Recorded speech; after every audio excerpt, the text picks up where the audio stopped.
ಎಲ್ರಿಗೂ ನಮಸ್ಕಾರ. ಪರಿಶ್ರಮ ಕಿಚನ್ಗೆ ಸ್ವಾಗತ. ಈ ದಿನ ಒಂದು ರುಚಿಕರವಾದಂಥ ಗುಜರಾತಿ ಸ್ಪೆಷಲ್ ಡೋಕ್ಲಾ ರೆಸಿಪಿಯನ್ನು ನೋಡೋಣ. ತುಂಬಾ ಡಿಫ್ರೆಂಟಾಗಿ ಅಷ್ಟೇ ಅದ್ಭುತ ರುಚಿ ಇದು.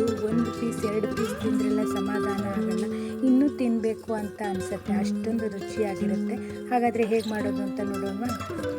ಇಲ್ಲಿ ಮೊದಲಿಗೆ ಒಂದು ಮಿಕ್ಸಿ ಜಾರನ್ನು ತೊಗೊಂಡು ಅದಕ್ಕೆ 2 ಕಪ್ ಆಗುವಷ್ಟು ಕಡಲೆ ಹಿಟ್ಟು, ಖಾರಕ್ಕೆ 2 ಹಸಿಮೆಣಸು, ಸಣ್ಣದಾಗಿ ಹೆಚ್ಚಿರುವಂಥ ಶುಂಠಿ 1 ಚಮಚ, ಅಂದಾಜು 1 ಚಮಚ ಆಗುವಷ್ಟು, ಅರ್ಧ ಚಮಚ ಅರಿಶಿನ, 1 ಚಮಚ ಸಕ್ಕರೆ, 1 ಚಮಚ ಉಪ್ಪು, 1 ಚಮಚ ಎಣ್ಣೆ, ಹಾಗೆ 1 ಚಮಚ ಆಗುವಷ್ಟು ಲಿಂಬೆಹಣ್ಣಿನ ರಸ, 1 ಚಿಟಿಕೆ ಆಗುವಷ್ಟು ಇಂಗು. ಇದನ್ನು ರುಬ್ಕೊಳ್ಳಿಕ್ಕೆ ನಾನು 1 ಕಪ್ ನೀರನ್ನು ಬಳಸಿದ್ದೇನೆ. ನೋಡಿ, ಈ ರೀತಿಯಲ್ಲಿ ಆಗಬೇಕು.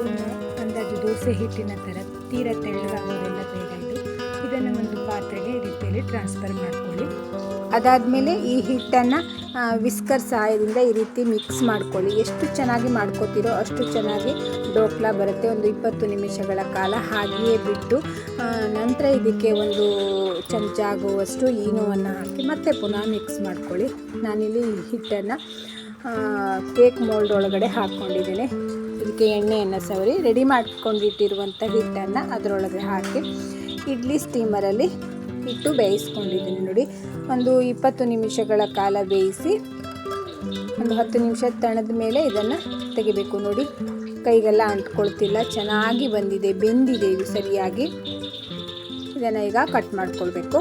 ನೋಡಿ ಎಷ್ಟು ಚೆನ್ನಾಗಿ ಪಾತ್ರೆಯನ್ನು ಬಿಟ್ಕೊಳ್ತಾ ಇದೆ ಅಂತ, ಎಷ್ಟು ಸ್ಪಾಂಜಿಯಾಗಿ ಮಲ್ಲಿಗೆ ಹೂವಿನಂತೆ ಬಂದಿದೆ ಡೋಕ್ಲಾ. ಈಗ ನಿಮಗೆ ಬೇಕಾದ ರೀತಿಯಲ್ಲಿ ಈ ಡೋಕ್ಲಾವನ್ನು ಕಟ್ ಮಾಡ್ಕೊಳ್ಳಿ. ಈ ಡೋಕ್ಲಾವನ್ನು ಕಟ್ ಮಾಡುವಾಗ ಸ್ವಲ್ಪ ಬಿಸಿ ತಣದಿರಲಿ. ಬಿಸಿ ಇರುವಾಗಲೇ ಕಟ್ ಮಾಡಿದ್ರೆ ಕೆಲವೊಮ್ಮೆ ಅದು ಡೋಕ್ಲಾ ಕಟ್ ಆಗಿಬಿಡುತ್ತೆ. ನೋಡಿ, ತುಂಬಾ ಸ್ಪಾಂಜಿಯಾಗಿ ಸಾಫ್ಟಾಗಿ ಬಂದಿದೆ.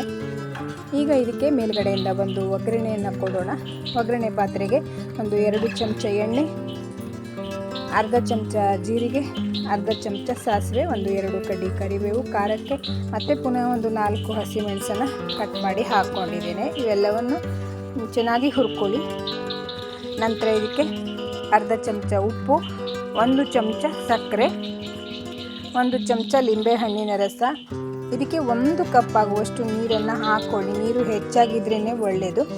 ಎಲ್ಲ ಬಿಸಿ ಆದಮೇಲೆ ಕಟ್ ಮಾಡಿ ಇಟ್ಕೊಂಡಿರುವಂಥ ಡೋಕ್ಲಾ ಮೇಲ್ಗಡೆ ಹಾಕ್ಕೊಳ್ಬೇಕು. ಈ ಒಗ್ಗರಣೆ ಬಿಸಿಯಾಗಿದ್ರೇ ಒಳ್ಳೆಯದು. ಬಿಸಿ ಬಿಸಿಯಾಗಿದ್ದರೆ ಡೋಕ್ಲಾ ಎಲ್ಲವನ್ನು ಚೆನ್ನಾಗಿ ಹೀರ್ಕೊಳ್ಳುತ್ತೆ. ಅಂದರೆ ನಾವು ಜಾಮೂನು ಮಾಡಿದಾಗ ಜಾಮೂನು ಸಕ್ಕರೆ ಪಾಕ ಹೀರ್ಕೊಂಡಿರ್ತೀನಿ, ಈ ಒಗ್ಗರಣೆಯನ್ನೆಲ್ಲ ಡೋಕ್ಲಾ ಹೀರ್ಕೊಂಡ್ರೆ ತಿನ್ನಲಿಕ್ಕೆ ತುಂಬ ರುಚಿಯಾಗಿರುತ್ತೆ. ನೋಡಿ, ತುಂಬ ಅಂದರೆ ತುಂಬ ರುಚಿಯಾಗಿತ್ತು ಫ್ರೆಂಡ್ಸ್. ನಾನಂತೂ ಫಸ್ಟ್ ಟೈಮ್ ಮಾಡಿರೋದು. ಬಹಳ ಅಂದರೆ ಬಹಳ ರುಚಿಯಾಗಿತ್ತು. ಖಂಡಿತ ನೀವು ಒಮ್ಮೆ ಟ್ರೈ ಮಾಡಿ ನೋಡಿ. ಹಾಗೆ ನನ್ನ ಪರಿಶ್ರಮ ಕಿಚನ್ ಚಾನಲ್ ಒಳಗಡೆ ತುಂಬ ರೆಸಿಪಿಯನ್ನು ಮಾಡಿ ಹಾಕಿದ್ದೇನೆ. ನೀವು ಒಮ್ಮೆ ಹೋಗಿ ನೋಡಿ, ನಿಮಗೆ ಖಂಡಿತ ಯಾವುದಾದ್ರೂ ಒಂದು ರೆಸಿಪಿ ಇಷ್ಟ ಆಗ್ಬೋದು. ವಿಡಿಯೋ ನೋಡಿದ್ದಕ್ಕಾಗಿ ಧನ್ಯವಾದಗಳು.